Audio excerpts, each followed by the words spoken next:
হচ্ছে রিয়া বিশ্বাস।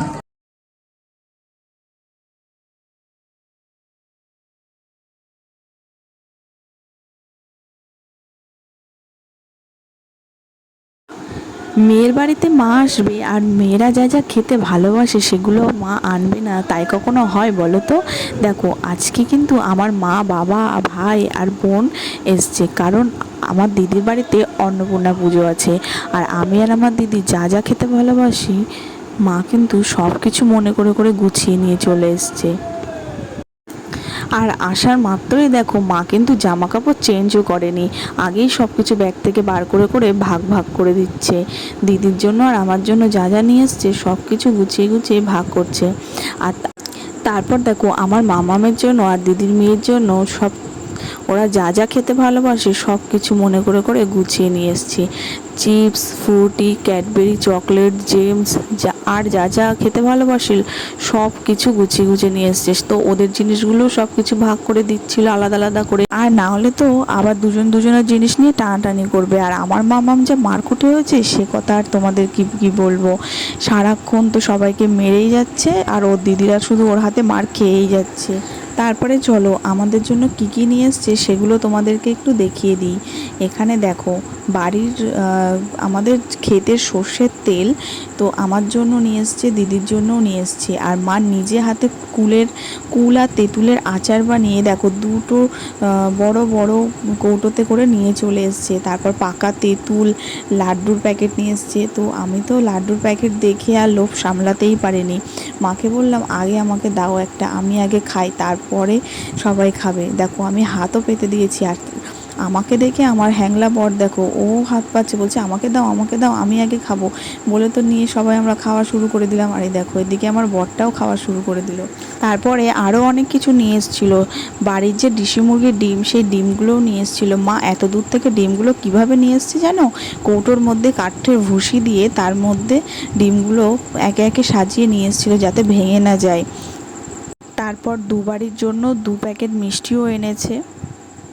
তারপর জানো তো ওই দিনকে আমার শরীরটা একদমই ভালো লাগছিল না, তাও ভাবলাম যে না ভাই আর বোন এসছে, যাই ওদেরকে নিয়ে একটু বৈশাখী মেলা থেকে ঘুরে আসি। তারপর আর কি উঠে তাড়াতাড়ি করে চোখে মুখে জল দিয়ে রেডি হয়ে বেরিয়ে পড়ি। সঙ্গে নিয়ে যাওয়া, গার্ড দিলে গেল, যদি গার্ড না দেয় তুমি একদম ভিতরে চলে আসবা, বুঝলে? আমরা কোথায় যাচ্ছি? মানে এই চিন্তা ভাবনা লিখতে পারবো কি পারবো না চিন্তা ভাবনা। শুধু মেলা গিয়ে কিছু খেতেও পারবো না, কিছু কিনতেও পারবো না, শুধু ঘুরতে যাচ্ছি। আর কে কি খাবে, কে কি কিনবে, কে কি চড়বে সেগুলো দেখবো, কারণ কি আমাদের কাছে পয়সা নেই, শুধু টোটো ভাড়াটা আছে, যাচ্ছি আর আসার টোটো ভাড়াটা দিয়েছি, যাবো দেখবো যে কে কি খাচ্ছে সেগুলো একটু দেখবো, কে কি গাড়ি চড়ছে সব কিছু দেখে বাড়ি চলে আসবো, সেগুলোই তোমাদেরকে দেখাবো। চলো। তারপর তো আমরা মেলাতে চলে আসলাম, আর আমি মেলাতে আসার সাথে সাথেই চারিপাশটা ভালো করে ভিডিও করছিলাম। ভিডিও করতে করতে দেখলাম এই দাদাভাই আর দিদিভাইটা আমার ক্যামেরাতে চলে এসছে। তো এই দাদা দিদিভাইয়ের বাড়ি কিন্তু আমাদের এখানে, এদের ভিডিও কিন্তু আমার দারুণ লাগে।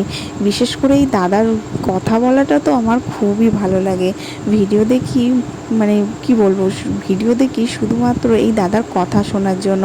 এত সুন্দরভাবে ভিডিওতে কথা বলে না, ভিডিওটা দেখতে খুবই ভালো লাগে। আর আমি না সেটাই বলছিলাম যে দাদা তুমি কিন্তু খুব সুন্দর কথা বলো, তোমার ভিডিওটা কথার জন্যই ভালো লাগে বেশি।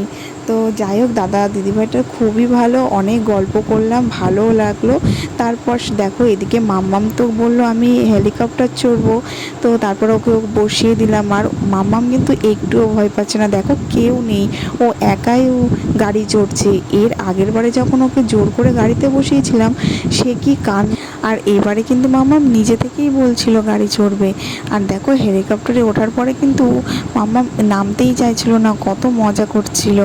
তো যাই হোক ভালোও লাগছিল যে মাম্মাম তাহলে এবার বড় হয়ে গেছে। তারপরে শুরু হয়ে গেল মাম্মামের বায়না। হেলিকপ্টার চড়ার পরে মাম্মামের বায়না ছিল একটা পুতুল কিনবে, পুতুলটা তো কিনে দিলাম।